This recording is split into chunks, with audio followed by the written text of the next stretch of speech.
कीजे कृपा की कोर।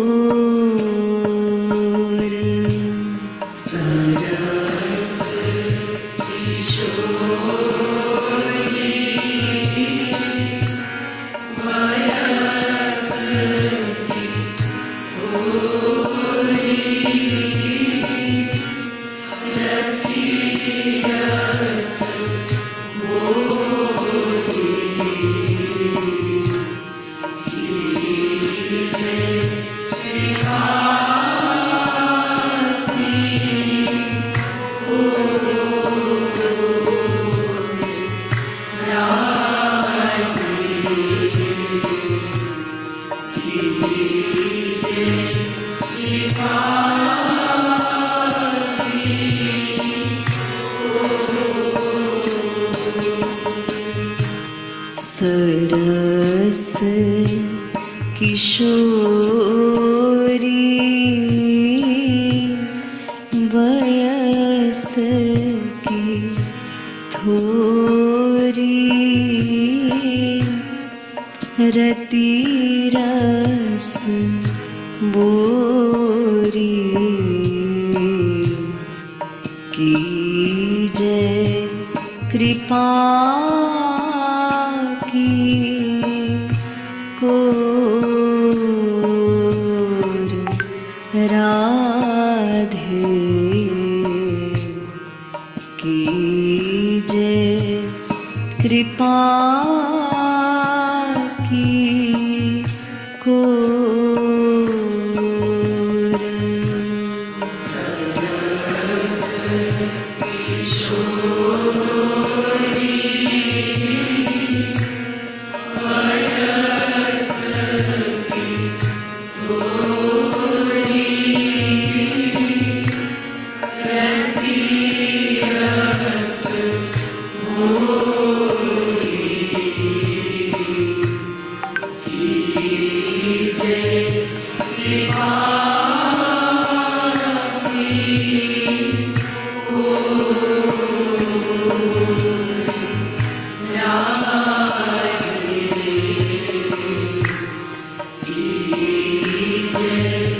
कृपा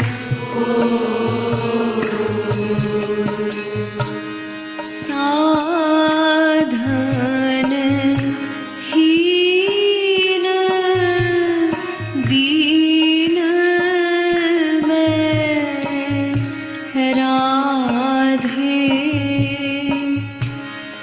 तुम करुणामयी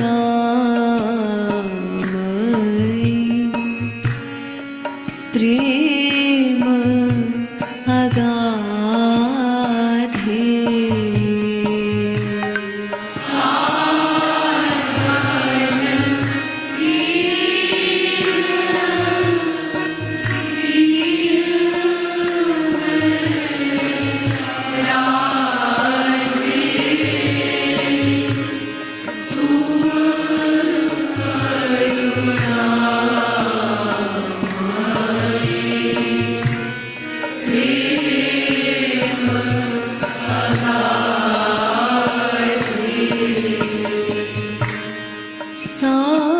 साधन हीन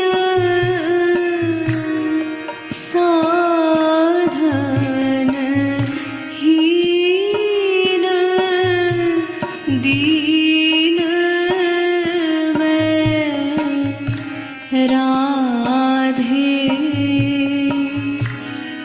तुम करुणामयी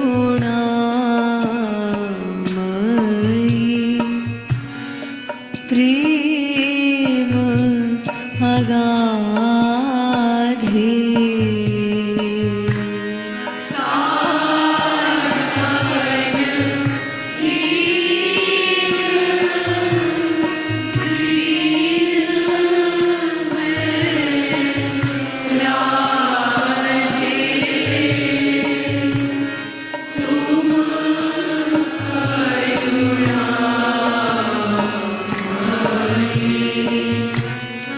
Amen.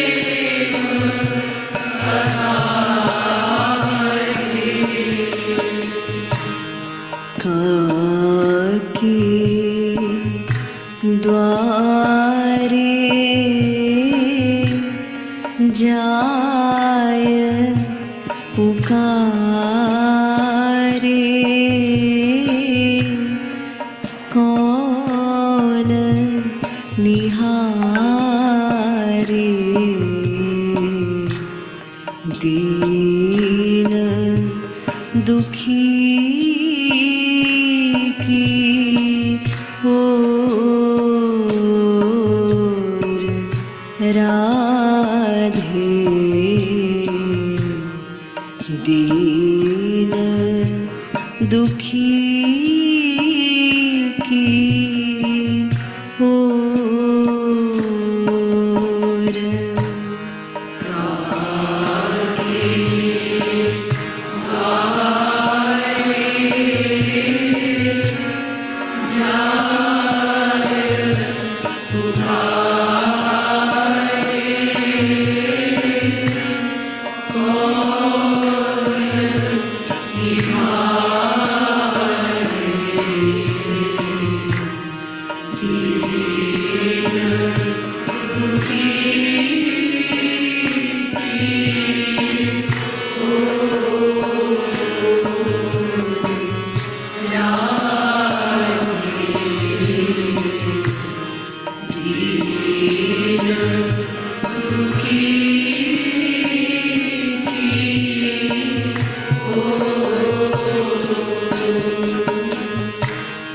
काके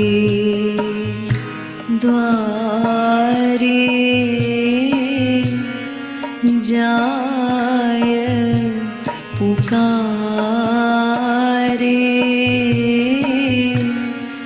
कौन निहारे दीन दुखी की ओर राधे दीन दुखी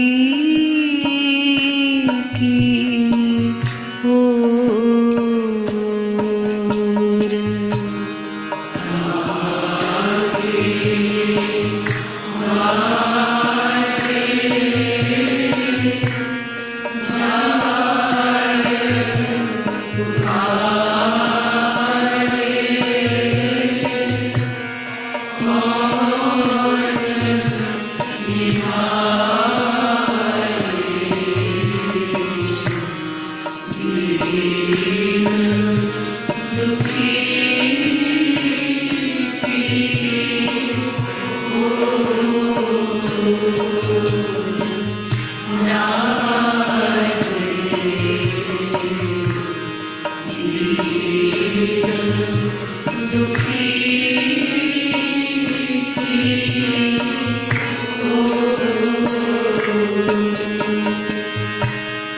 करत अघन नहीं नेकु अघाऊं भरत उदर ज्यों शूकर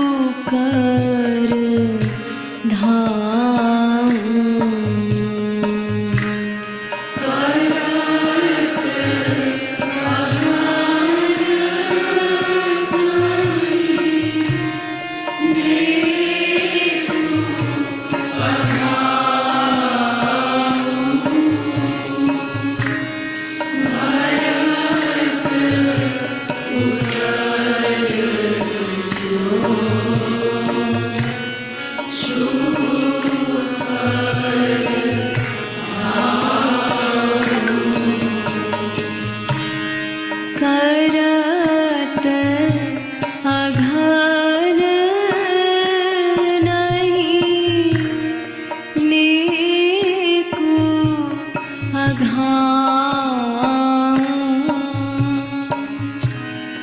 भरत उदर ज्यों शूकर धाऊं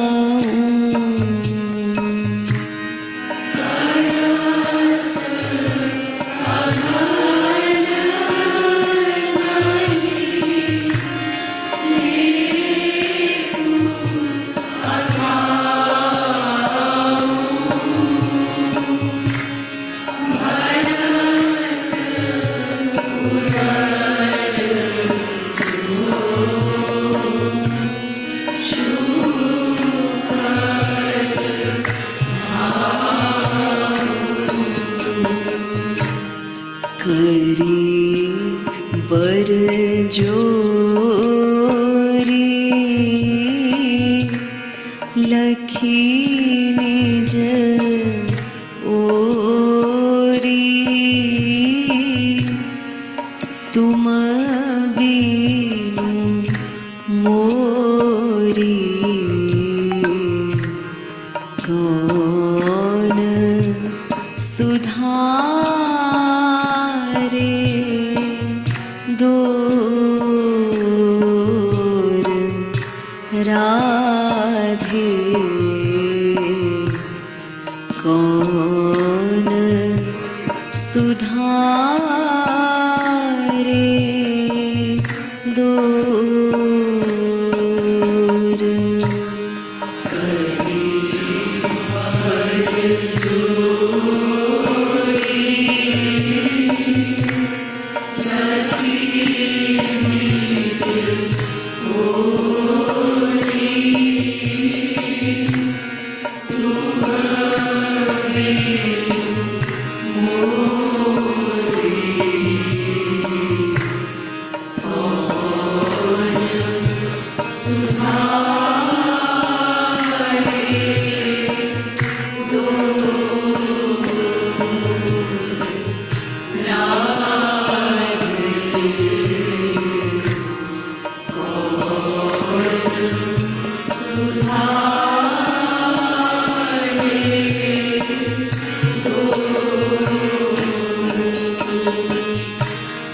करी बर जोरी लखी निज ओरी तुम बीनु मोरी कौन सुधारे दोर राधे कौन सुधारे दोर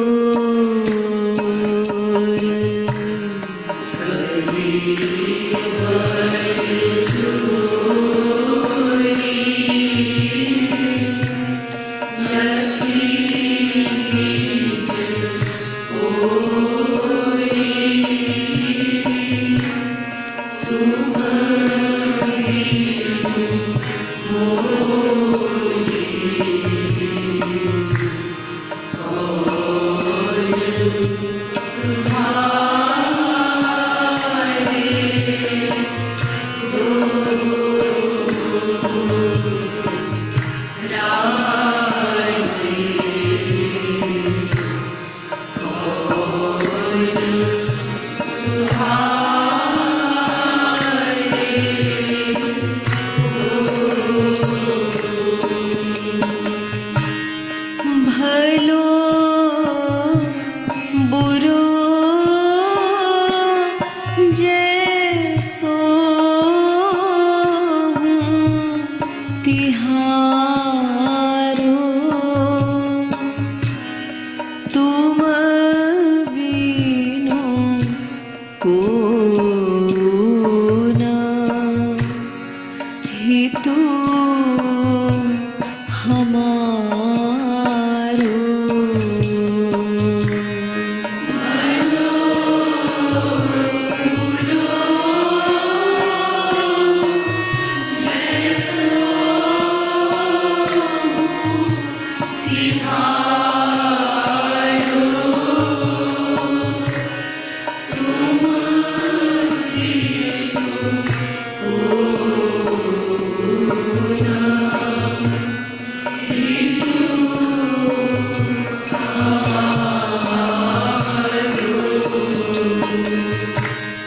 भलो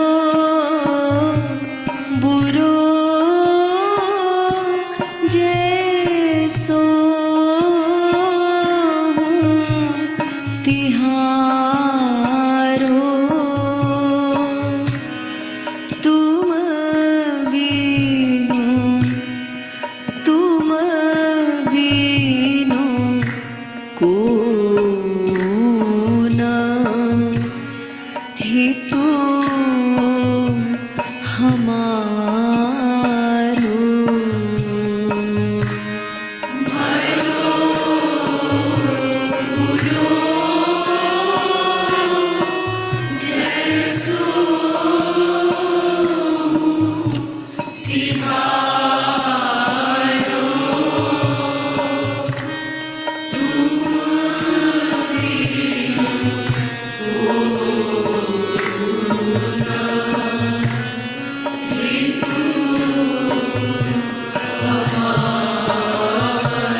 हितू हमारो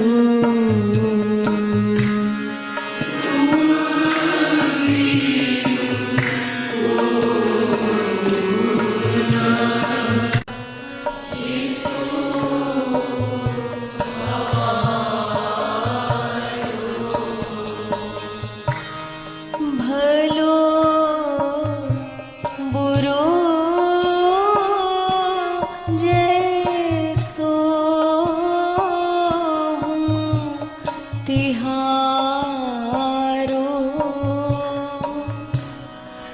तुम बिनु को न हितू हमारो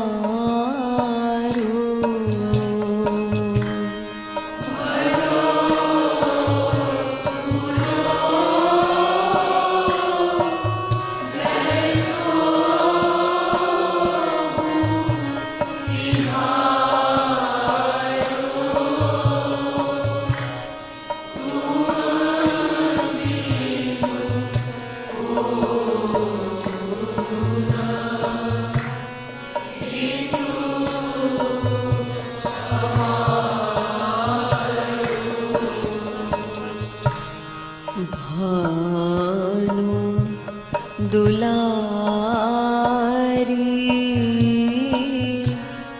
सुधिलो हमारी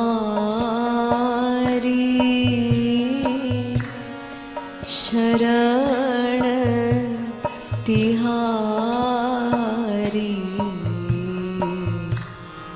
हाँ पतितन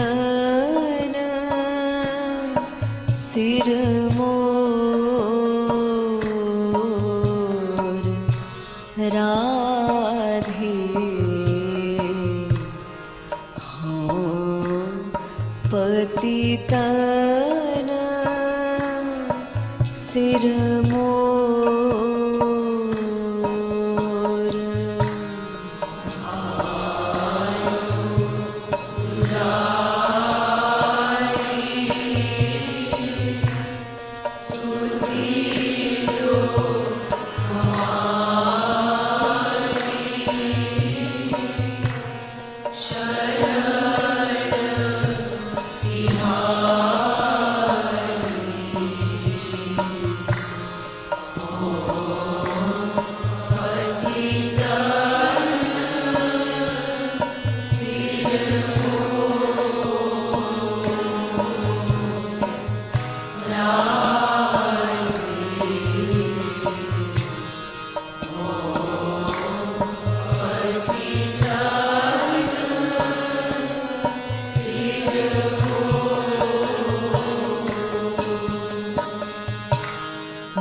भानु दुलारी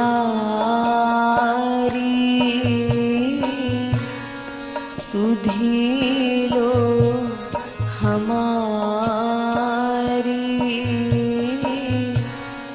शरण तिहारी हाँ पतितन सिर मोर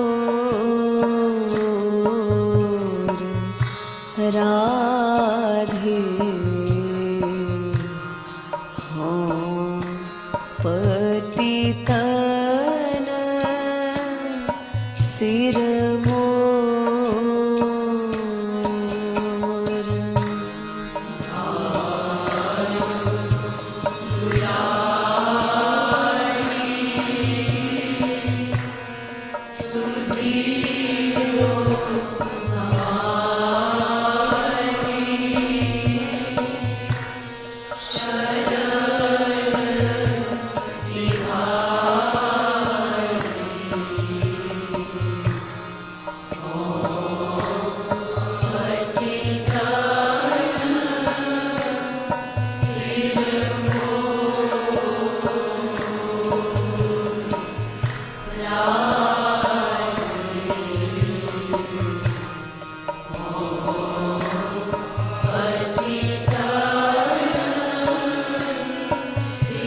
प्रेम की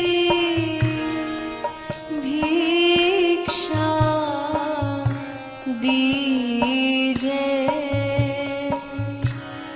कैसे हूँ मोही अपनी कर लीजिए।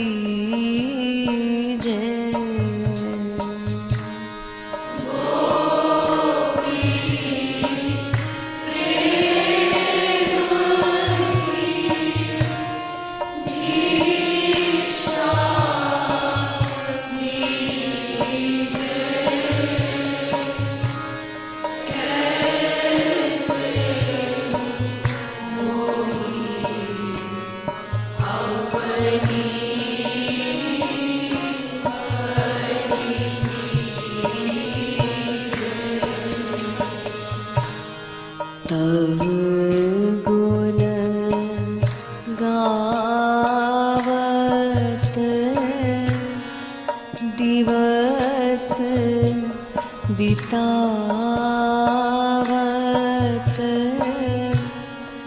दृग झरिलावत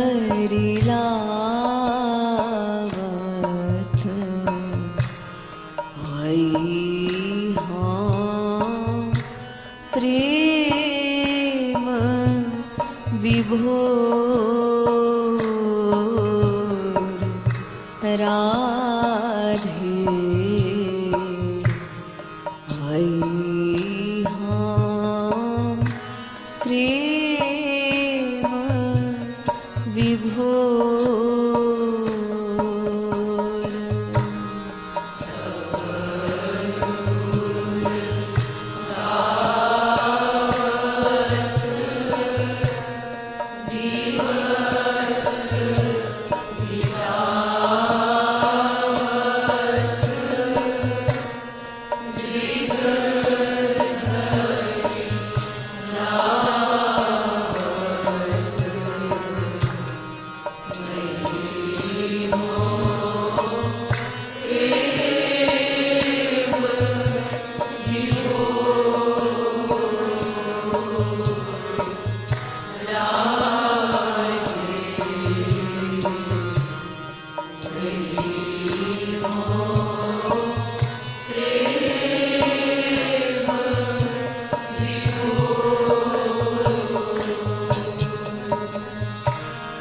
तव गुण गावत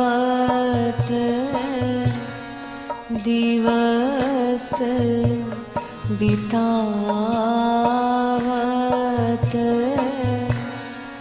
दृग झरिलावत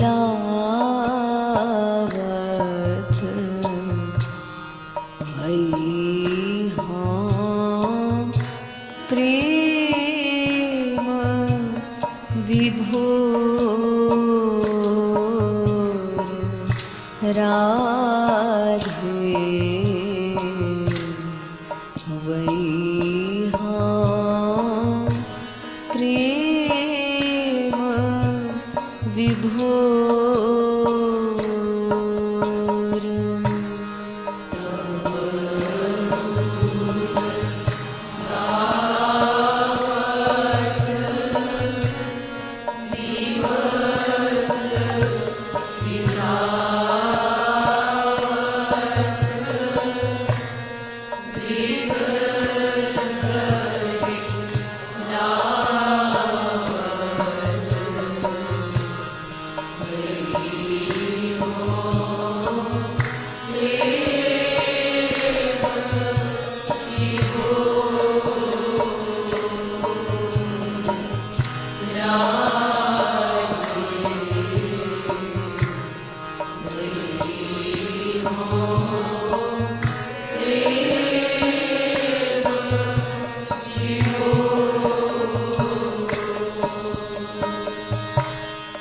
पाय तिहारो प्रेम किशोर छके प्रेम रस ब्रज की खोरी।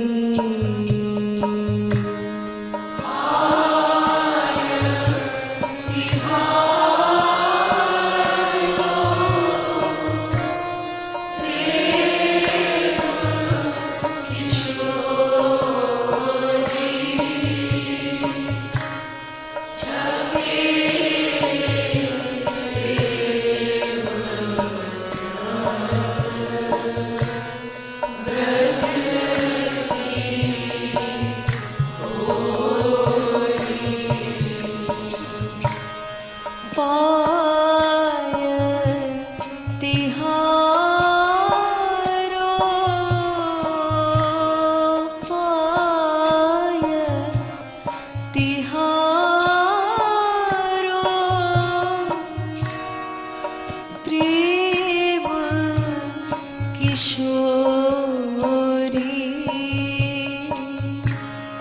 छके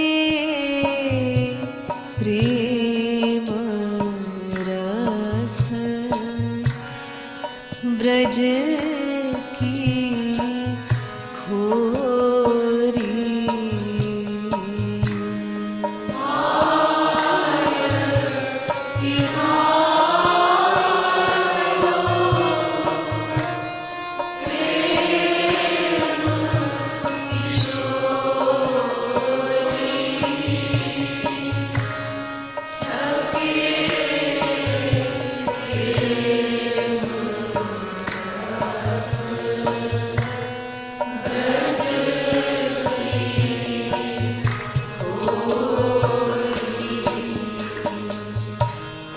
गति गज गामिनी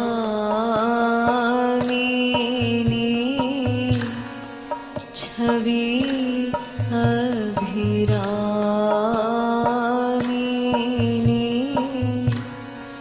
लखी निज स्वामिनी बनी कृपालु चकोर राधे बने कृपालु चकोर।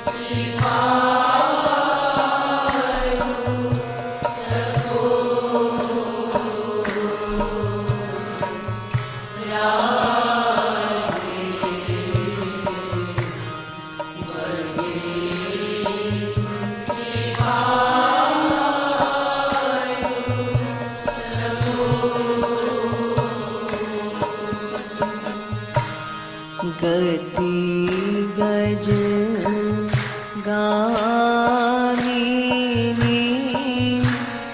छवि अभिरामिनी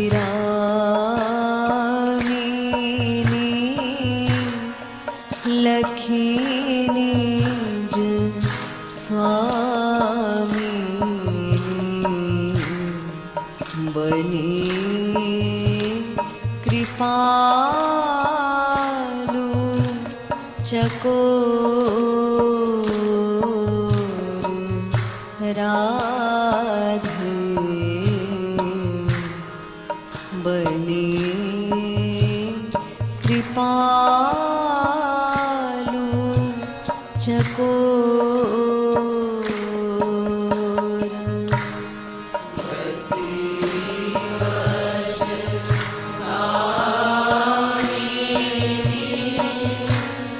छवि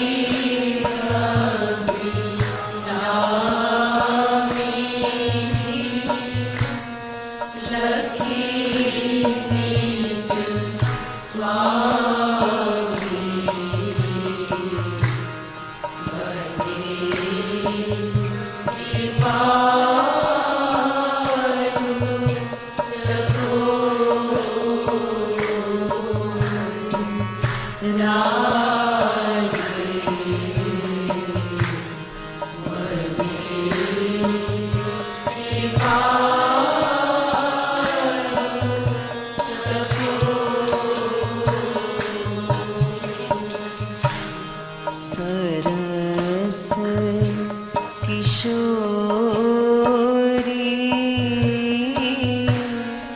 वयस की थोरी रति रस बोरी कीजे कृपा की कोर राधे कीजे कृपा की कोर सरस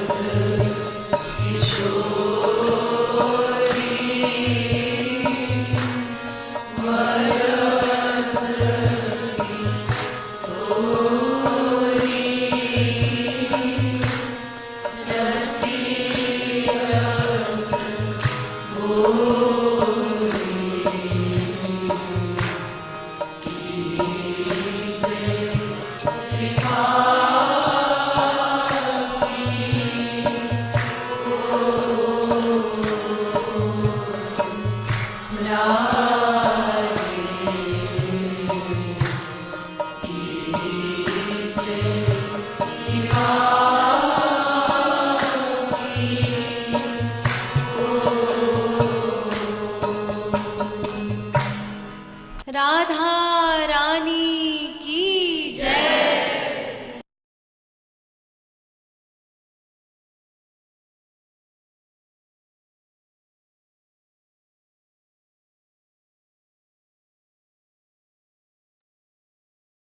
राधा रानी की जय। आप सभी का स्वागत है आज के इस पावन शुभ दिन पर। और आज ही हम राधाष्टमी का से शुरू करेंगे आज का सत्र। तो भविष्य पुराण और गर्ग संहिता के अनुसार द्वापर युग में जब भगवान श्री कृष्ण पृथ्वी पर अवतरित हुए, तब भाद्रपद मास के शुक्ल पक्ष की अष्टमी के दिन महाराज वृषभानु की पत्नी कीर्ति के यहाँ भगवती राधा अवतरित हुई। तब से भाद्रपद अष्टमी राधा अष्टमी के नाम से विख्यात हो गई। आज ही के दिन बरसाना में श्री वृषभानु जी के महल में माता कीर्ति की गोद में अखिल ब्रह्मांड नायक की आह्लादिनी शक्ति का भक्ति श्री राधा रानी के रूप में प्राकट्य हुआ था। श्री राधा माधव एक ही हैं, लेकिन दिखते तो स्वरूप में हैं। एक स्वरूप सदा द्वय नाम आनंद ही आह्लादिनी श्यामा, आह्लादिनी के नाम आनंद श्याम। जिस प्रकार श्री कृष्ण आनंद का विग्रह है, उसी प्रकार राधा प्रेम की मूर्ति है। अतः जहाँ श्री कृष्ण है वहीं राधा है, और जहाँ राधा है वहीं श्री कृष्ण है। कृष्ण के बिना राधा या राधा के बिना कृष्ण की कल्पना के संभव नहीं है। ब्रह्मांड की आह्लादिनी शक्ति का नाम श्यामा है, और आह्लादिनी शक्ति के जो आनंद है उनका नाम श्याम है। इसलिए ब्रज मंडल की एक लोकोक्ति है, राधा के बिना श्याम आधा। इसी कड़ी में एक सुंदर सा स्वांग रचा। एक बार श्री कृष्ण ने बीमार होने का स्वांग रचा। सभी वैद्य एवं हकीम उनके उपचार में लगे रह गए, परंतु श्री कृष्ण की बीमारी ठीक ही नहीं हुई। वैद्यों ने के द्वारा पूछे जाने पर श्री कृष्ण ने उत्तर दिया कि मेरे परम प्रिय की चरण धूलि ही मेरी बीमारी को ठीक कर सकती है। रुक्मणी आदि रानियों ने अपने प्रिय को चरण धूलि देकर पाप का भागी बनने से इनकार कर दिया। अंततः राधा जी की यह बात कही गई तो उन्होंने यह कहकर अपनी चरण धूलि दे दी कि भले ही मुझे 100 नरकों का पाक भोगना पड़े, तो भी मैं अपने प्रिय के स्वास्थ्य लाभ के लिए चरण धूलि अवश्य दूंगी। कृष्ण जी का राधा से इतना प्रेम था कि कमल के फूल में राधा जी की छवि की कल्पना मात्र से वो मूर्छित हो गए।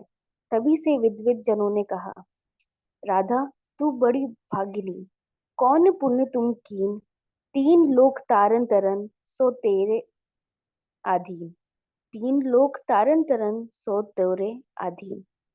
राधोपनिषद में राधा का परिचय देते हुए कहा गया है, कृष्ण इनकी आराधना करते हैं इसलिए ये राधा हैं, और ये सदा कृष्ण की आराधना करती हैं इसलिए राधिका कहलाती हैं।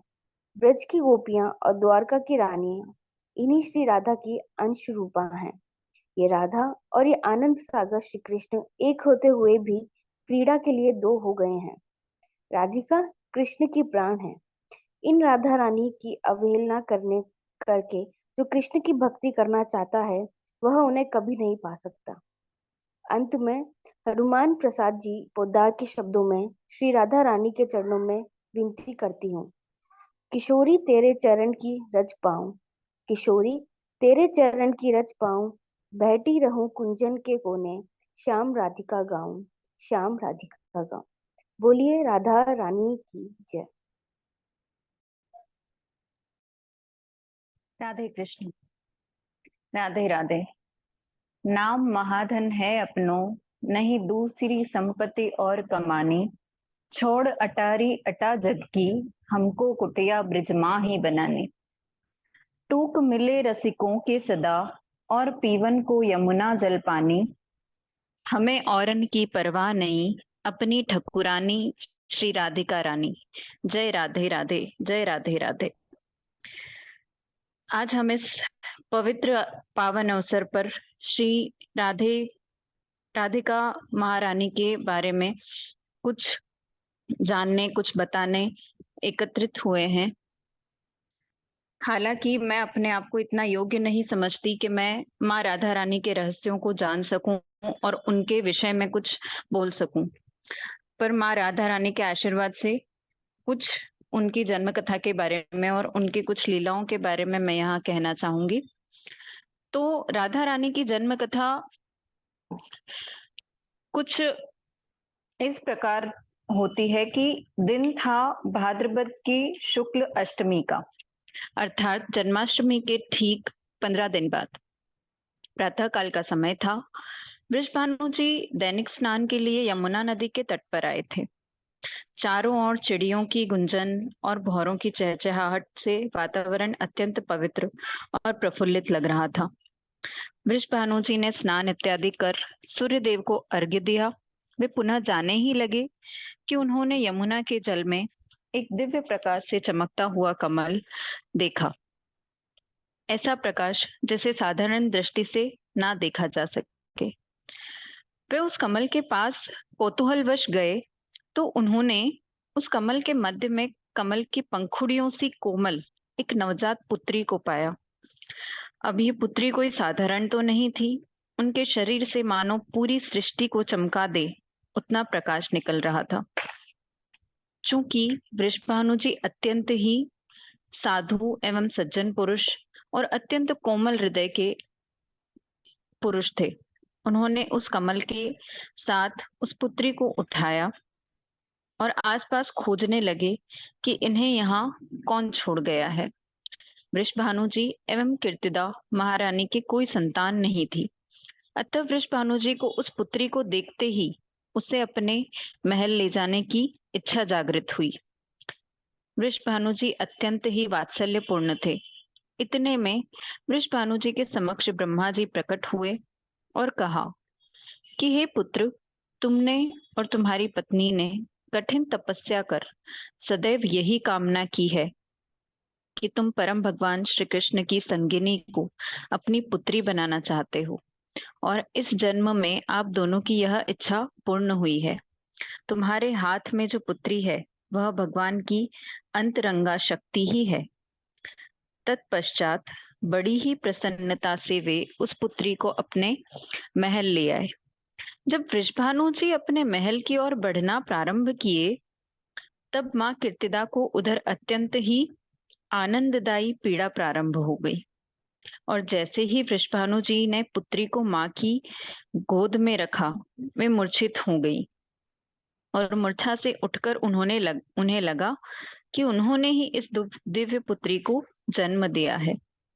जन्म के कई दिवस बीत गए, किंतु वह पुत्री अपने चक्षु नहीं खोल रही थी। माँ कीर्तिदा और वृषभानु जी अत्यंत चिंतित रहने लगे। तभी श्री नारायण जी ने यह सब दृश्य देखा और वे इसका हल लेकर दोनों के समक्ष प्रकट हुए। नारद मुनि ने उन्हें कहा कि बिना किसी चिंता के आप नामकरण का उत्सव का आयोजन करिए और नंद गांव से नंद जी और उनके परिवार को भी आमंत्रण भेजें। वृषभानु जी ने ऐसा ही किया। उत्सव की धूम थी। नंद जी और यशोदा जी बाल कृष्ण के साथ उत्सव में पधारे। वृषभानु जी ने सभी का हर्षोल्लास के साथ स्वागत किया। अब जब सभी इस स्वागत सत्कार में लगे रहे और वृषभानु जी और माँ कीर्तिदा को जब नंद जी और यशोदा जी बधाइयां देने लगे, तब श्री कृष्ण घुटनों के बल अपने कमरबंद तथा पैरों की पायल खनकाते हुए वहां पहुंच गए जहां माँ राधिका का पलना था। देख रहे हैं आप इस लीला को। और जैसे ही श्री कृष्ण की दिव्य सुगंध माँ राधा रानी के पास पहुंची और श्री कृष्ण ने अपने हाथों से जब माँ राधा रानी को छुआ, उन्होंने अपने नेत्र खोल दिए और इस प्रकार सर्वप्रथम माँ राधा रानी श्री कृष्ण के दर्शन पाकर अपने नेत्र खोल पाई और तभी नामकरण में उन्हें नाम मिला राधा। राधा नाम अर्थात आराध्या से जो श्री कृष्ण की प्रथम भक्त कहलाती हैं, माँ राधिका रानी। तो यह थी माँ राधा और हमारी प्यारी लाडली जू की जन्म कथा। अब लीलाएं तो हमारे राधा कृष्ण की बहुत है, जितना पढ़ें उतनी कम, जितना सुने उतनी कम, लेकिन कुछ आनंद प्रदायी लीला का हम आज यहाँ वर्णन या श्रवण करेंगे। तो बात कुछ ऐसी हुई कि एक समय एक भक्त जो आंखों से देख नहीं सकता था, रोज वृंदावन धाम में वन में बैठा रहता और हरि भजन और राधे नाम रटा करता।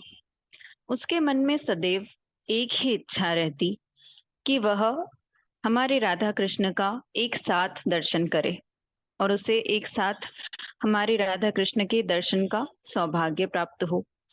अब वह कई वर्षों तक ऐसे ही भक्ति करता रहा। तो श्री कृष्ण उससे प्रसन्न होकर उसके समक्ष आए और उससे कहा, बोल तुझे क्या चाहिए। तब उस भक्त ने पूछा कि कृपा कर आप ये बताएं प्रभु कि क्या मेरी लाडली जू को भी आप अपने संग लाए हैं। तब श्री कृष्ण तो हमारे बहुत नटखट हैं। उन्होंने कहा कि हाँ, आपकी राधा रानी भी हमारे संग आई हैं। तब वो भक्त यह सुनकर हंस पड़ा और उस भक्त ने ये कहा कि हे कृष्ण, ये अटखेलियां आप किसी और के संग खेलिएगा, मुझसे झूठ ना कहें, क्योंकि यदि मेरी किशोरी जी मेरी राधा रानी आपके संग आती तो उनका हृदय इतना कोमल है कि वो मुझे इस दशा में देख ना पाती और मुझे तुरंत ही दृष्टि प्रदान कर देती।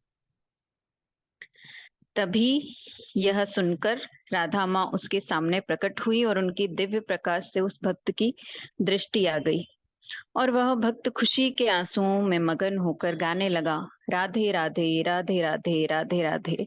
ऐसी दयालु है हमारी प्रियाजू, हमारी वृषभानु दुलारी। अब इसी क्रम में एक लीला हम राधा कृष्ण के झूलनोत्सव की सुनते हैं, जहां नारद मुनि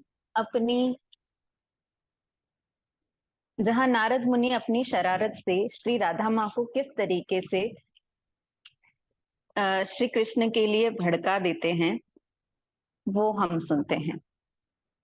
ललित राधा कृष्ण की सेवा में लाखों गोपियां हैं। लाखों गोपियों में 8 प्रमुख गोपियां मानी जाती है, जिन्हें हम अष्ट सखी के नाम से जानते हैं। अष्ट सखियों में ललिता सखी प्रथम एवं मुख्य गोपी है।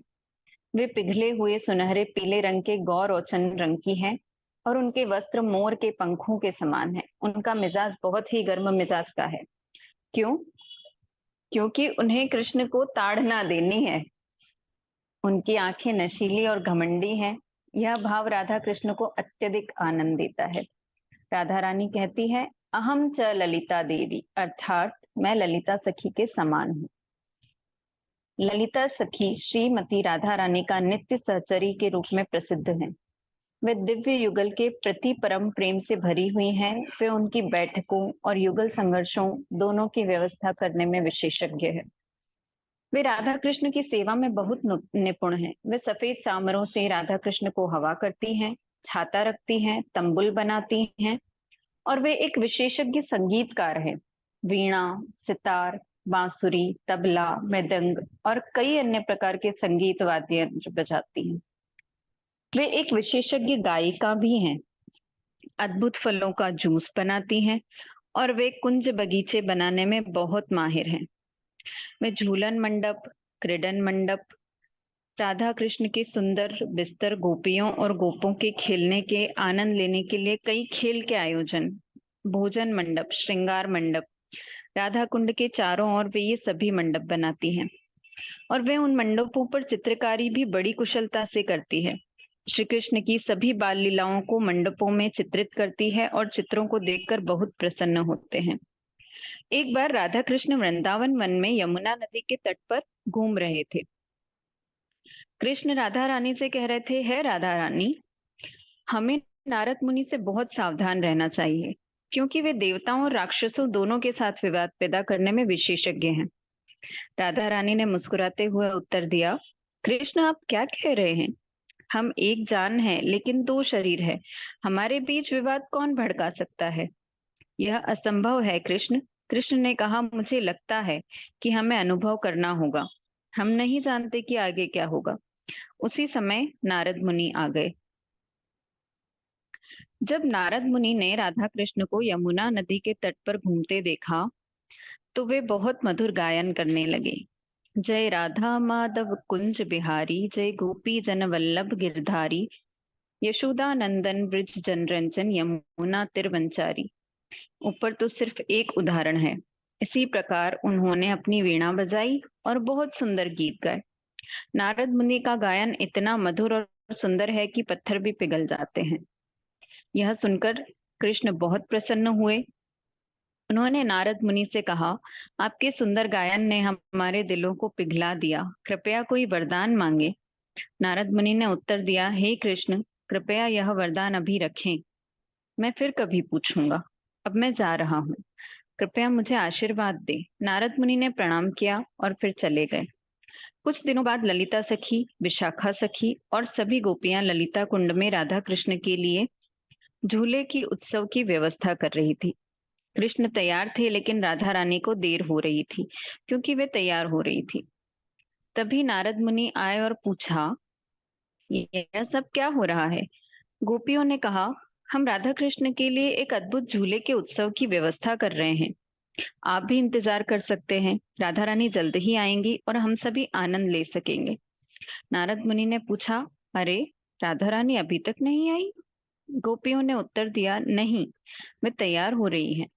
तब नारद मुनि कृष्ण के पास गए और उनसे कहा, क्या आपको याद है कि आपने मुझे वरदान दिया था, लेकिन मैंने उस दिन वरदान नहीं लिया, और आपने मुझे वचन दिया था कि मैं जब चाहूं तब मांग सकता हूँ। कृष्ण ने उत्तर दिया, हाँ हाँ, मुझे याद है। क्या चाहते हैं आप कि मैं अब आपकी इच्छाएं पूरी करूं? नारद मुनि ने कहा, हाँ कृष्ण, मैं चाहता हूँ कि आप ललिता सखी के साथ झूला झूलें। मैं हमेशा आपको राधा रानी के साथ देखता हूँ। मैं आप दोनों की महिमा करता हूँ और गाता हूँ, लेकिन अब मैं चाहता हूँ कि आप ललिता सखी के साथ झूला झूलो। मैं दर्शन करना चाहता हूँ। कृष्ण सहमत हो गए और ललिता सखी को आने के लिए कहा, लेकिन वे बोली, नहीं कृष्ण, हम आपको केवल राधा रानी के साथ झूलते हुए देखना चाहते हैं, मेरे साथ नहीं। कृष्ण ने उत्तर दिया, बस कुछ देर के लिए हम झूला झूलते हैं, क्योंकि राधा रानी को देर हो रही है और नारद मुनि भी चाहते हैं कि मैं उनकी इच्छा पूरी करूं। मैंने उन्हें पहले ही वचन दे दिया है कि वे जब चाहे तब वरदान मांग सकते हैं। आओ ललिता। तो कृष्ण ने ललिता का एक हाथ पकड़ लिया और उन्हें खींच लिया और अपने पास झूले पर बैठा लिया। अब झूला उत्सव प्रारंभ हो चुका था। सभी गोपियां बहुत ही मधुर गायन कर रही थी और विभिन्न प्रकार के वाद्य यंत्र बजा रही थी, लेकिन कृष्ण नारद मुनि को नहीं ढूंढ सके। वे अचानक कहीं गायब हो गए। कृष्ण ने सोचा, नारद मुनि के लिए मैं यहाँ ललिता सखी के साथ झूले पर बैठा हूँ और अब वे कहाँ गए। तब नारद मुनि राधा रानी के पास गए और उनसे कहा, हे राधा रानी, आप यहाँ तैयार हो रही हैं, तो क्या हुआ अगर आपको थोड़ी देर हो गई? वहां कृष्ण को इतनी जल्दी है कि ललिता के साथ झूला झूल रहे हैं। आप स्वयं जाकर देख लें। राधा रानी ने पूछा, ओह, क्या ऐसा सच में है? कृष्ण ललिता के साथ झूला झूल रहे हैं। देख रहे हैं हमारी लाडली जू का भोलापन किसी की भी बातों में आ जाती है। नारद मुनि ने उत्तर दिया, हाँ माँ, मैं क्या कह सकता हूँ। वैसे भी आप स्वयं जाकर देख लीजिए। राधा रानी क्रोधित हो गई और सोचने लगी, इन सभी ने मुझे झूले के उत्सव के लिए आमंत्रित किया और अब मुझे तैयार होने में थोड़ी देर क्या हुई। लेकिन यह कृष्ण, वे ऐसा क्यों कर रहे हैं? वे इतने क्रूर और धूर्त क्यों हैं?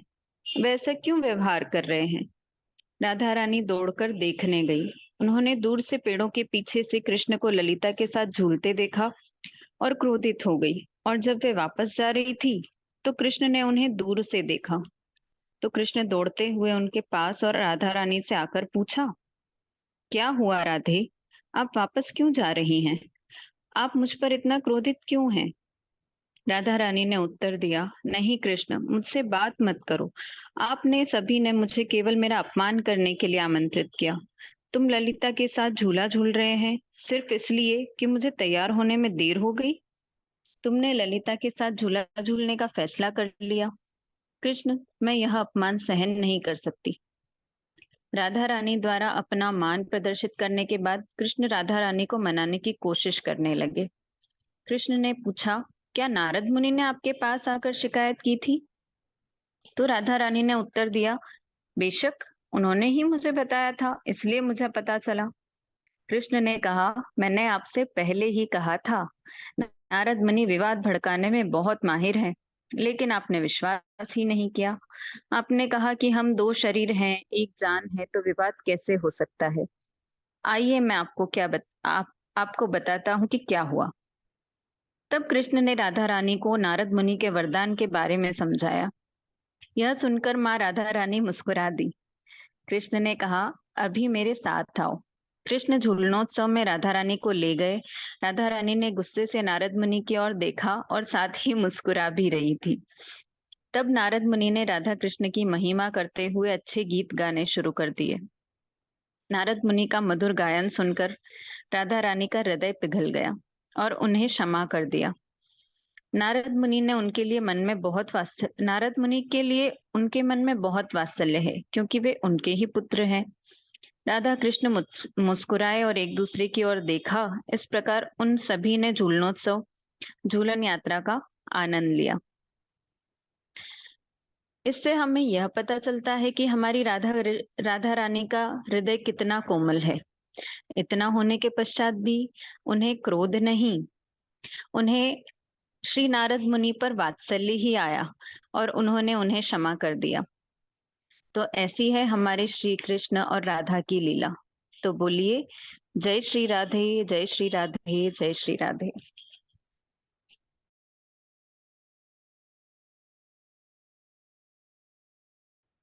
ओके, सभी को राधे राधे।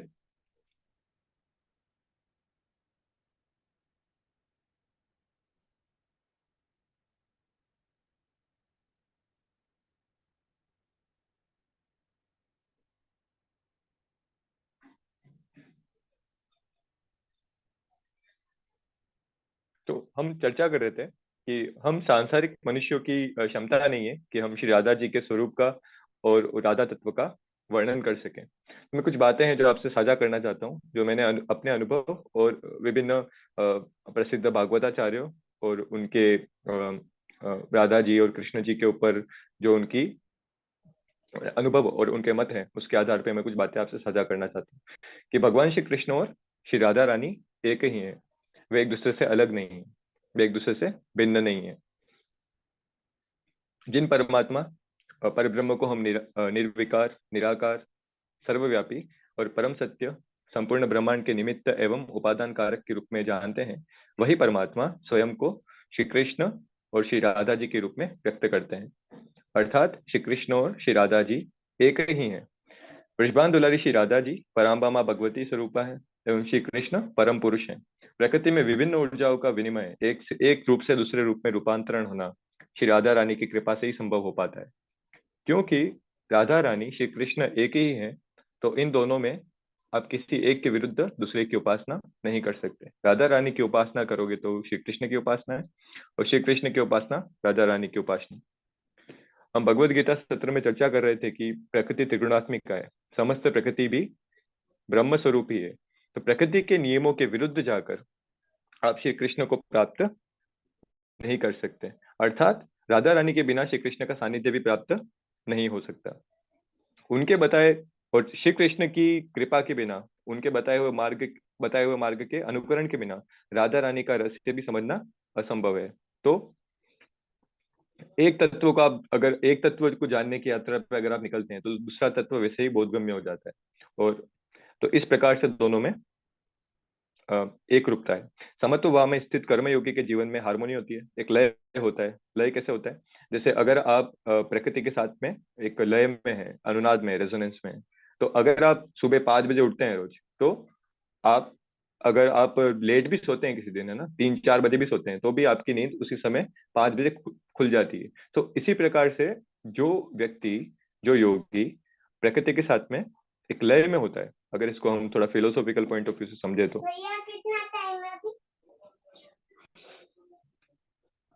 अगर लय में होता है तो श्री कृष्ण तत्व को समझना भी तो लिए आसान हो जाता है। जीवन में प्रकृति के साथ अगर रेजोनेंस है तो भगवत प्राप्ति का मार्ग भी सुगम हो जाता है। तो फॉर्म और फॉर्मलेसनेस, ये दो चीजें हैं, साकार और निराकार। सो ये दोनों ही परब्रह्म स्वरूप है, दोनों ही भगवान का स्वरूप है। एक तो व्यक्त है और एक अव्यक्त है, वो सभी परब्रह्म स्वरूप ही। श्री राधा कृष्ण के संबंध को प्रेम का संबंध कहते हैं, है ना। मतलब जो भी परसेप्शन लोगों ने टीवी सीरियल देख के बनाया हुआ है, वो क्या सोचते हैं कि सांसारिक प्रेम जो होता है वही श्री राधा कृष्ण का प्रेम है, पर ऐसा नहीं है। ये कौन सा प्रेम है? ये वो प्रेम है जो जिसका स्वार्थ से कोई भी संबंध नहीं है, ठीक है, लेश मात्र भी उसमें स्वार्थ नहीं है। ये वो प्रेम है जो पूरे ब्रह्मांड को बांधे रखता है, जिसकी वजह से अस्तित्व संभव है। ये संपूर्ण ब्रह्मांड प्रेम का ही मैनिफेस्टेशन है, ठीक है। बिना प्रेम के ये ब्रह्मांड का अस्तित्व भी संभव नहीं है। ये वो वाला प्रेम है। ये वो प्रेम है जो सेतु का कार्य करता है, किसके बीच में? साकार और निराकार के बीच में, फॉर्म ऑफ फॉर्मलेसनेस के बीच में।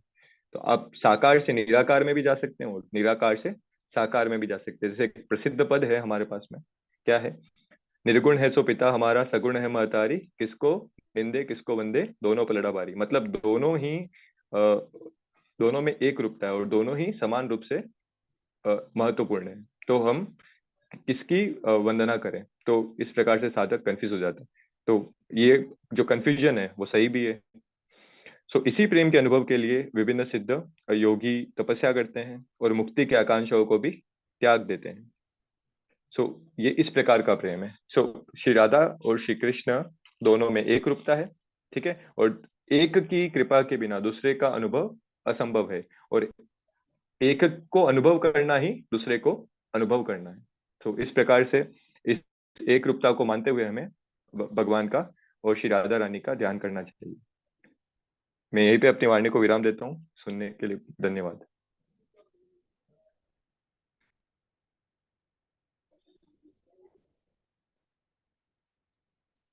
नमस्ते। आप सभी का आज राधाष्टमी के दिन में आप सभी का स्वागत और आप सभी को हार्दिक बधाई। एक बार ऐसा होता है कि ब्रह्मा, महादेव, इन सभी के सन्मुख होकर देवताओं ने भगवान को कहा कि हम आपसे मिलना चाहते हैं। आप कभी राम बन जाते हैं, कभी कृष्ण बन जाते हैं, कभी कलितरण का वध करने के लिए कल की अवतार बन के दिखेंगे, पर हम आपसे मिलना चाहते हैं। हम आपका मर्म रूप देखना चाहते हैं, हम आपका वह रूप देखना चाहते हैं, हम आपसे मिलना चाहते हैं। तब भगवान ने कहा तुम मुझसे मिलना चाहते हो। और तभी करोड़ों सूर्य सी कांति चमकी, एक आभा, एक दीप्ति प्रकट हुई। उनके श्रीअंगों से, प्रत्यंगों से, उनके रोम रोम से एक अद्भुत दिव्य प्रभा एकदम से करोड़ों सूर्यों के समान प्रकट हुई। उनसे आंखें चौंधियाई नहीं, बल्कि उन उस कांति के अंदर एक माधुर्य था, एक मुग्धता थी, एक पावित्र था। लगा मानो अमृत बरस रहा हो, लगा मानो मधु बरस रहा हो। देवता निर्धार हो गए। एक अद्भुत प्रकाश पुंज चारों ओर फैल गया। स्वयं भगवान ही टक गए। भगवान ही नहीं दिख रहे हैं, सब तरफ एक आलोक फैल गया।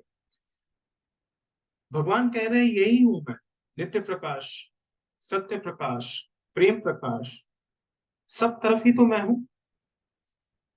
ऋषियों ने नतमस्तक होकर कहा कि हे भगवान, इस पूरे प्रकाश कोई आकार तो होगा, कोई रूप दर्शन, कोई सौंदर्य, कोई भाव। तभी एक दिव्य रूप आया, एक दैवीय काया प्रकट हुई और भीतर कृष्ण छिपे दिखे। ये काया कौन है जिसमें आप बसते हैं? सभी ने पूछा, ये कौन है भगवान? तभी भगवान ने कहा, ये परम्बा जगदम्बा राधा है। मैं इनमें रहता हूं और ये मुझ में रहती है। यही तो है गोलोक की स्वामिनी, आनंद लोक की स्वामिनी, राज राजेश्वरी, यही परम्बा है। इन्हीं में मैं रहता हूं, इन्हीं से मेरा अस्तित्व है। इनके बिना मैं कुछ भी नहीं। यही है सबकी जननी। इन्हीं के नख से उत्पन्न होते हैं अनेकों स्वरूप नारायण के, जिनकी भ्रकटी विलास मात्र से संसार की उत्पत्ति एवं संसार क्रिया होती है। योगी जन जिनका निरंतर ध्यान करते हैं, प्रलय के समय सर्वबीज स्वरूपा प्रकृति भी जिनमें लय हो जाती है, उन्हीं कृष्ण को यानी जन ब्रह्म, परमात्मा एवं भगवान आदि नामों से पुकारते हैं। सृष्टि के समय परम ब्रह्म परमात्मा भगवान श्री कृष्ण ही स्वयं को दो रूप में प्रकट कर प्रकृति एवं पुरुष बनकर सृष्टि की रचना करते हैं। इनके दाहिने अंग को पुरुष एवं बाहिने अंग को प्रकृति कहते हैं। यही प्रकृति सर्वदेवी, अग्रगण्य, अद्भुत सौंदर्य माधुर्य संपन्न प्रकृति के पंचदेवी रूप में पूजनीय श्री कृष्ण की प्राण वल्लभा ब्रह्म स्वरूपा सनातनी शक्ति का आधार श्री राधा है। जैसा कि मेरे से पूर्व वक्ता ने बताया कि ये प्रकृति त्रिगुणात्मिका है, तो ऐसी त्रिगुणात्मिका प्रकृति ही श्री कृष्ण की आज्ञा से सृष्टि संरचना के निमित्त अपने 5 रूपों में प्रतिष्ठित हुई है। ये रूप हैं श्री दुर्गा, श्री लक्ष्मी, श्री सरस्वती, श्री सावित्री एवं श्री राधा। इन प्रकृति देवी के ही अंश कला एवं कलांश रूप में गंगा, तुलसी, मनसा, देवसेना, स्वाहा, स्वधा, दक्षिणा, दिति, अदिति, लोहिणी तथा संज्ञा आदि का आविर्भाव हुआ। इसी प्रकार संसार की समस्त स्त्रियों को ही इन्हीं प्रकृति की कला का अंश समझना चाहिए। इसलिए हमारे ग्रंथों ने लिखा है कि स्त्रियों का सम्मान कीजिए। कहा गया है, जहां पर स्त्री का सम्मान होता है, वहां पर समस्त देवी देवताओं का वास होता है। इन पंक्तियों की पुष्टि उपर्युक्त संदर्भ द्वारा स्वयं ही हो जाती है। अतः स्त्रियों का अपमान प्रकृति देवी के अंश का अपमान है। हमें इन्हीं पौराणिक संदर्भों का चिंतन मनन कर भावी पीढ़ियों को भी सुशिक्षित करना चाहिए। आज का दिवस बहुत ही पावन दिवस है। आज का दिवस राधाष्टमी रूप से मनाया जा रहा है और निम्बार्क संप्रदाय में श्री कृष्ण और श्री राधा जी की युगल उपासना को प्रमुखता दी गई है। इन्होंने श्री राधा को आह्लादनी शक्ति के रूप में माना है। जैसे श्री कृष्ण सर्वेश्वर है, उसी प्रकार राधा भी सर्वेश्वरी है। त्रिविधा शक्तियों में एक आह्लादनी शक्ति द्वारा ही भगवान श्री कृष्ण को आनंद अनुभव भाव की भगवान श्री कृष्ण को आनंद अनुभव की प्राप्ति होती है, जो आनंद की चरम सीमा पूर्णता को व्यक्त करती है। श्री राधा इन्हीं आह्लादनी शक्ति की अधिष्ठात्री है, जिनके द्वारा श्री कृष्ण सदैव सच्चिदानंद अनुभव करते हैं। ऐसी है हमारी राधा। निम्बार्क संप्रदाय के ही चैतन्य संप्रदाय, राधा वल्लभ संप्रदाय आदि ने जगत कल्याणार्थ राधा राधा उपासना की महत्ता को प्रकाशित भी किया। एक प्रसंग में नारद जी ने प्रभु नारायण से जिज्ञासा की, प्रभु, विद्वान पुरुष सर्वप्रथम राधा कृष्ण के नाम को उच्चारण करते हैं, पहले राधा का नाम लेते हैं, तब पश्चात श्री कृष्ण का नाम लेते हैं, ऐसा क्यों? श्री नारायण देव ने तब कहा कि प्रकृति ही सारे संसार की माता है एवं पुरुष जगत पिता। माता का गौरव पिता से 100 गुना अधिक होता है। शास्त्रों में तभी तो उल्लेखित है राधा कृष्ण, सीताराम, गौरी शंकर। शास्त्र प्रतिपादित नामों द्वारा भी प्रकृति रूपा मातृ शक्ति की प्रधानता सिद्ध होती है। इसलिए कहा भी गया है कि पुरुषवाची शब्द के पहले प्रकृतिवाची शब्द का उच्चारण कीजिए। वास्तव में रा के उच्चारण से माधव हृष्ट पुष्ट होकर चलने को प्रवृत्त मात्र होते हैं और धा के उच्चारण से भक्तों के लिए वेग पूर्वक दौड़ पड़ते हैं। ऐसा ये संदर्भ ब्रह्म वैवर्त पुराण में मिलता है।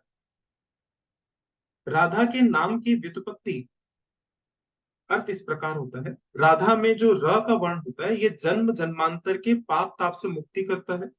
राधा के र वर्ण में मिला हुआ आकार आ, यह रोग मृत्यु एवं गर्भवास से छुटकारा देता है।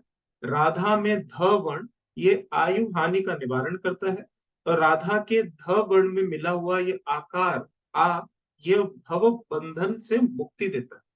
तात्पर्य यह है कि इस प्रकार राधा नाम के कीर्तन, श्रवण, भजन एवं मनन से समस्त बंधन कट जाते हैं।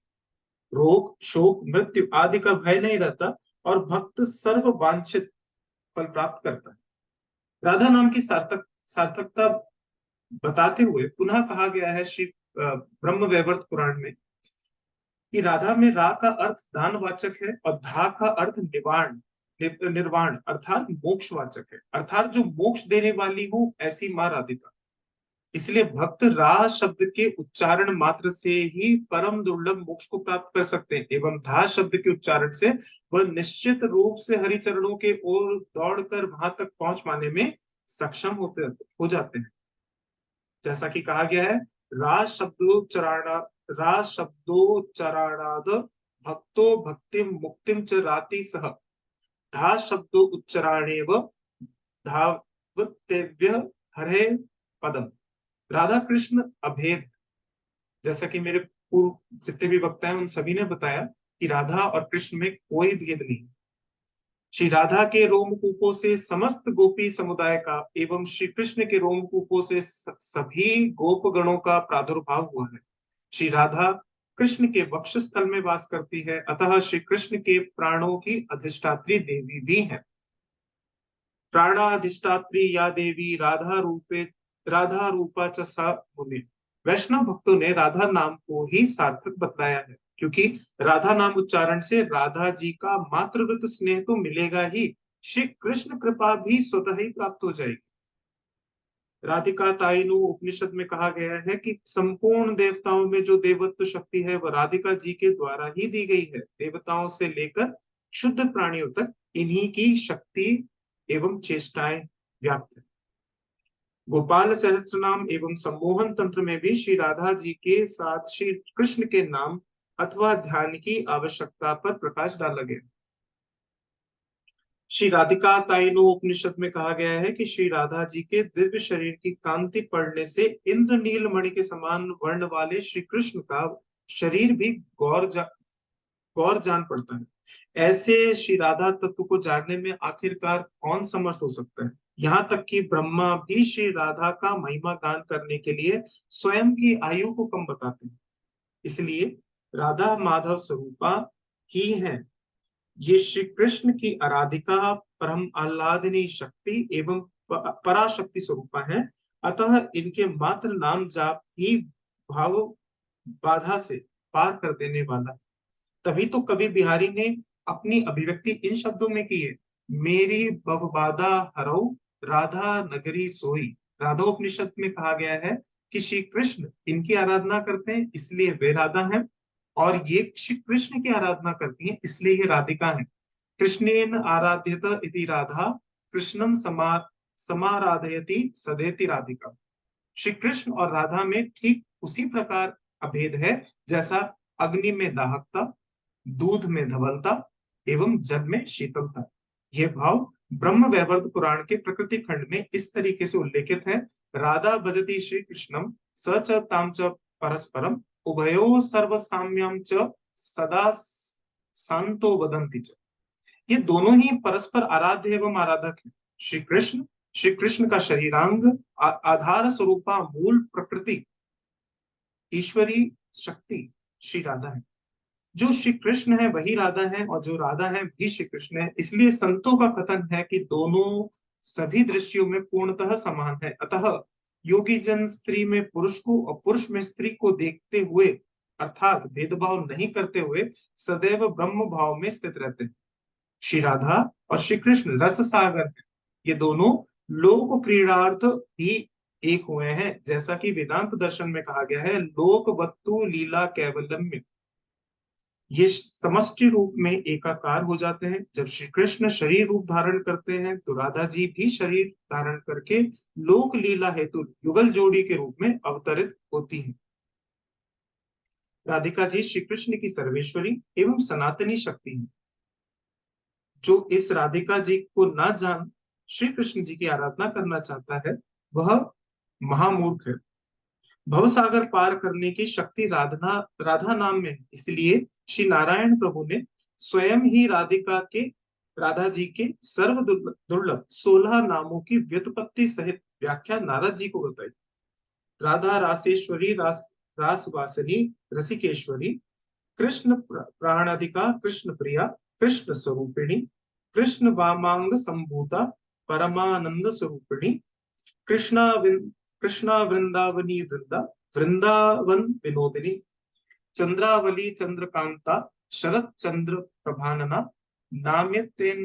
नाम्यतेनानि साराणि तेषाम ह्य अंतराणि च। इसमें नाम इस प्रकार है, राधा अर्थात ये निर्वाण एवं मोक्ष प्रदान करने वाली है। रासेश्वरी, रासेश्वर की जो प्राण प्रिय है इसलिए वो रासेश्वरी कहलाती है। रस वासिनी अर्थात रास मंडल में निवास करने वाली। रसिकेश्वरी अर्थात समस्त रसिक देवियों की परमेश्वरी। कृष्ण प्राणाधिका अर्थात श्री कृष्ण की अनन्य प्रिया जो है, जो प्राणों से अधिक प्रिय है कृष्ण को, वो कृष्ण प्रिया अर्थात श्री कृष्ण को राधा अत्यंत प्रिय है इसलिए उनका नाम कृष्ण प्रिया हुआ। कृष्ण स्वरूपिणी अर्थात वे सभी अंशों में श्री कृष्ण के सदृश हैं। कृष्ण वामांग संभूता अर्थात श्री कृष्ण के वामांग से प्रकट हुई है। ऐसी श्री राधा परमानंद स्वरूपिणी, ये परमानंद की मूर्तिमय देवी है। श्रुति इन्हें इन्हीं नाम से भजते हैं। कृष्णा मीन अर्थात ये उत्कृष्ट मोक्षदात्री हैं। वृंदावनी अर्थात ये वृंदावन की अधिदेवी है। वृंदा अर्थात जिनके समूह की समूह सखियां हो। वृंदावन विनोदनी अर्थात वृंदावन में विनोद केली करने वाली। चंद्रावली अर्थात जो चंद्र पंक्तियों से युक्त हो। चंद्रकांता अर्थात जो चंद्र तुल्य कांति वाली हो। शरत चंद्र प्रभानना जिनका मुखमंडल शरतकालीन चंद्रमा के समान प्रभावान। श्री राधा जी के यह षोडश नाम वाली श्री नारायण ने स्वयं अपने मुख से ब्रह्मदेव को प्रदान की थी।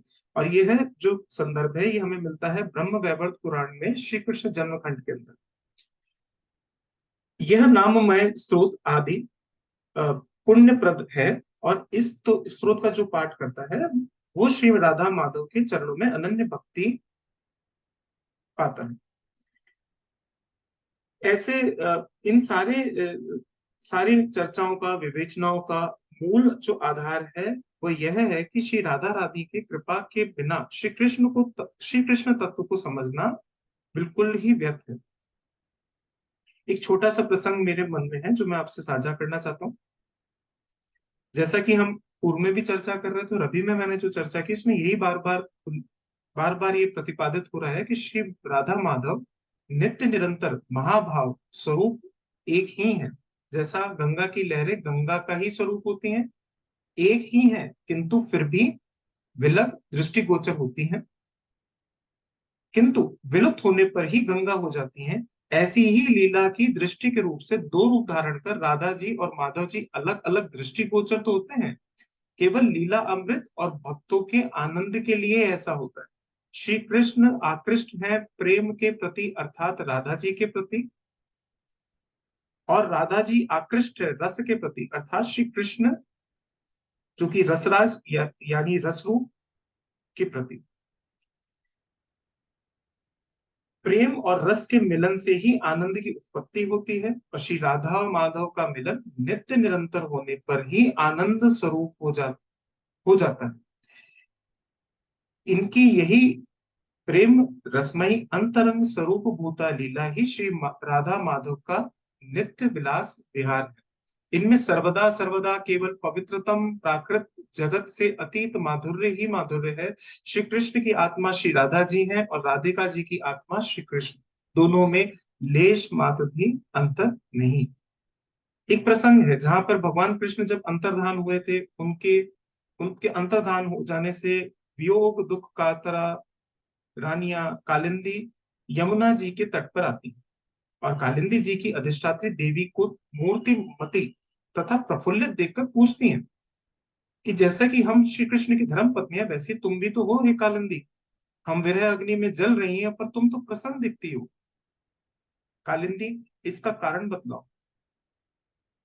रानियों की यह बात सुनकर यमुना जी हंस पड़ी और फिर प्रियतम की पत्नी होने के नाते उन्हें अपनी बहन मानकर उनके दुख से द्रवित होकर बोली, आत्मा में ही रमण करने के कारण भगवान श्री कृष्ण आत्मा राम है और उनकी आत्मा है श्री राधा। मैं दासी की तरह श्री राधा की सेवा करती हूँ, उनकी सेवा के प्रभाव से भगवान का विरह मुझे स्पर्श भी नहीं करता। भगवान की जितनी भी रानियां हैं, सब श्री राधा के ही अंश का विस्तार है। भगवान श्री कृष्ण और श्री राधा सदा एक दूसरे के सम्मुख हैं, उनका परस्पर नित्य संयोग है। इसलिए राधा के स्वरूप में अंशतः विद्यमान श्री कृष्ण की अन्य रानियों को भी भगवान का संयोग प्राप्त हुआ। इस बात को वो नहीं जानती, इस कारण वो दुखी थी। श्री कृष्ण ही राधा है और राधा ही कृष्ण है। उन दोनों का प्रेम ही वंशी है। श्री राधिका जी भगवान कृष्ण की आत्मा है, उनमें सदा रमण करने के कारण ही रहस्य रस के मर्मज्ञ ज्ञानी पुरुष श्री कृष्ण को आत्मा राम कहते हैं। इसी प्रकार भगवान श्री कृष्ण कहते हैं कि मैं राधिका के हृदय में आत्म रूप में स्थित हूँ। अहम राधया हृदय आत्म रूपेण संस्थितः। ऐसे श्री राधा का तत्व, महत्व, स्वरूप आदि श्री राधा जी के तत्व के अनेकों वर्णन मिल जाएंगे आपको शास्त्रों में। और जैसे कि स्वयं ब्रह्म स्वरूप श्री कृष्ण प्रकृति से परातीत हैं, वैसे ही श्री राधा भी ब्रह्म स्वरूपा निर्लिप्ता एवं प्रकृति से अतीत है। ऐसी श्री शक्ति को समझना हम जैसी शुद्र बुद्धि पुरुषों में इतनी समझ ही नहीं कि ऐसी हम समझ रख पाएंगे, हम श्री राधा को समझ पाए। इस कारण हम इस युग के अंदर श्री राधा के नाम का उच्चारण, उनका नाम जपने की, उनके नाम जप कर सकते हैं और कृष्ण और राधा में भेद ना माने ऐसी हम भगवान से भक्ति मांग सकते हैं। हमें मांग सकते हैं कि हे राधा, तुम ही सर्वस्व, तुम ही गति, तुम ही मति, तुम ही संगति, तुम ही भक्ति, तुम ही शक्ति। और यही भक्ति हमारे को मिले, ऐसा राधा अष्टमी पर मेरा पराम्बा जगदम्बा से अनुनय विनय है। और ऐसी अच्छे और सुंदर दिवस हमारे इस चर्चा को मैं यही विराम देता हूँ और आप सभी को राधाष्टमी की हार्दिक शुभकामनाएं प्रेषित करता हूँ। धन्यवाद।